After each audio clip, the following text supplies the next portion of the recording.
हज़ारे से परदेसी भराओ क्या हाल है, ठीक हो? मेरा नाम शहजाद खान हज़ारे बड़े अजता बातें ना अपना टैट होके अज मैं खलते दा सरबन चौक उत्ते ते बड़ी एक संजीदा गल करसा।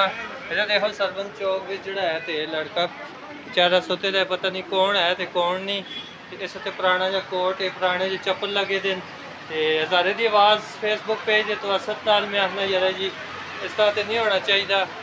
इसका भी कोई मुस्तकबल हो सी, इसका भी कोई वलदैन हो सन, यही तो नहीं सारी जिंदगी खैर मंगना या कोई इस तरह।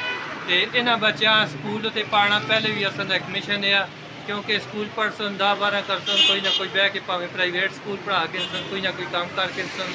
इस तरह ये देख के एक बाद सरबत चौक भी मैं खलते दा ते हज़ारे की आवाज़ जी है तो उन्होंने एक मेरा नाम ही है शहजाद खान। यही आते तकरीबन 10 तो 12 साल का लड़का है तो इस तरह इतने सैना बनता या घर जुल के सैना बनता, बेचारा मजबूर है तां ही सुते दा।